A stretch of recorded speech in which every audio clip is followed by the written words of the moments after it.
Bonjour à tous et bienvenue sur BTS MCO. Je suis très heureux de vous retrouver ce lundi pour répondre à une question. On va enchaîner encore sur les stages et les alternances avec une question qu'on m'a posée. C'est est-ce qu'on peut faire son stage dans une boutique de lunettes? C'est autrement dit, bien sûr, chez un opticien. C'est vrai que souvent on pose des questions sur les stages, sur la validité des stages. Alors, non pas parce que vous ne trouvez pas de stage ou d'alternance, mais parce que vous êtes intéressé par un domaine en particulier. Et c'est vrai que le BTS MCO, il a cette particularité d'être ultra généraliste, qui a à la fois un avantage et un inconvénient. Un avantage parce que ça vous ouvre des portes énormes vers plein de secteurs.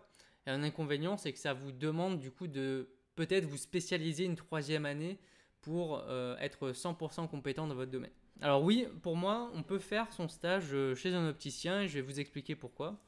Bien sûr, il existe un BTS dans l'optique. Alors, j'ai plus le nom en tête. En tout cas, il existe un parcours de formation qui permet de travailler dans une boutique de lunettes, donc chez un opticien.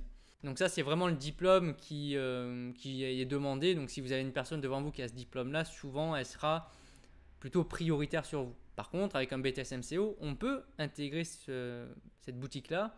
Alors non pas pour aller justement corriger et créer des verres correcteurs pour une clientèle, puisque vous n'aurez pas les compétences en optique pour ça.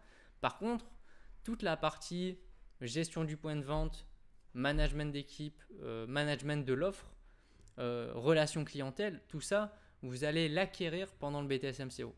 Et c'est pour ça que je pense que un opticien, il a tout intérêt aussi à recruter un étudiant en BTS MCO parce qu'il a ces compétences-là supplémentaires par rapport à l'opticien qui a fait un parcours de formation plus scientifique. Avec ses compétences commerciales, ça pourrait booster son chiffre d'affaires. Parce que vous allez peut-être en BTS MCO voir des manières de mettre en avant des produits. Vous allez remarquer quelque chose ou je sais pas, des lunettes qui ne sont pas bien mises en valeur. Peut-être que l'une de vos activités professionnelles, ça serait de vous poser la question de comment mieux mettre en valeur les lunettes les plus rentables, par exemple pour l'entreprise, pour générer le maximum de bénéfices derrière ou le maximum de ventes. Ça peut être aussi, vous pourrez travailler sur la communication. Est-ce que l'opticien ne pourrait pas gagner une clientèle supplémentaire en développant une communication sur Internet, une communication digitale, ou en créant des affiches, ou quelque chose que vous allez mettre dans la galerie marchande pour attirer le client vers un opticien, parce que souvent les opticiens sont dans des galeries marchandes ou en centre-ville par exemple. Vous pouvez travailler sur comment développer une relation après-vente, c'est-à-dire que peut-être que vous allez recontacter par exemple des clients qui ont acheté des lunettes pour savoir comment est-ce que ça se passe, est-ce que ça se passe bien. Et comme ça, vous allez fidéliser la clientèle et peut-être que cette personne-là va venir acheter une deuxième paire de lunettes par la suite. Après, il y a aussi la gestion de l'assortiment. Quel type de lunettes est-ce que vous allez proposer par rapport au marché actuellement? Donc, vous pouvez faire des études de marché dessus. Vous pouvez également travailler sur la disponibilité de l'offre, donc faire en sorte qu'il n'y ait pas de rupture de stock, raccourcir les délais au maximum pour les clients. Enfin, il y a vraiment plein d'axes de travail possibles chez un opticien que vous pourrez faire sans avoir les compétences scientifiques sur le verre optique. Dans une entreprise, chacun a son cœur de métier, mais ce n'est pas parce qu'on n'est pas du cœur principal du secteur d'activité de l'entreprise qu'on n'a pas à être dans l'entreprise. Je vais prendre un autre exemple, c'est que dans toutes les entreprises, vous travaillez, je sais pas, dans l'industrie, vous allez avoir des postes en ressources humaines, quoi qu'il arrive.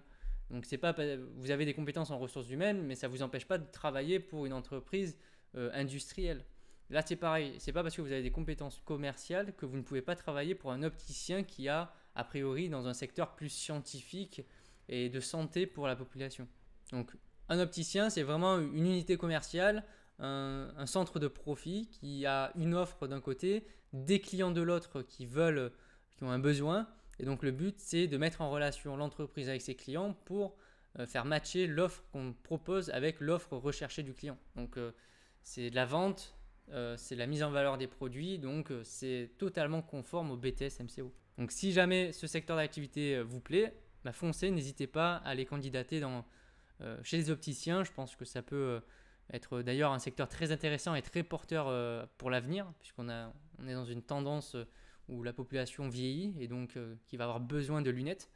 Donc si vous voulez du boulot, je pense que là-dedans vous pouvez trouver, je ne vais pas dire facilement parce que vous n'avez pas un diplôme spécifique à l'optique, mais vous avez toutes vos chances d'intégrer un opticien pour votre stage, pour votre alternance ou tout simplement pour votre futur métier.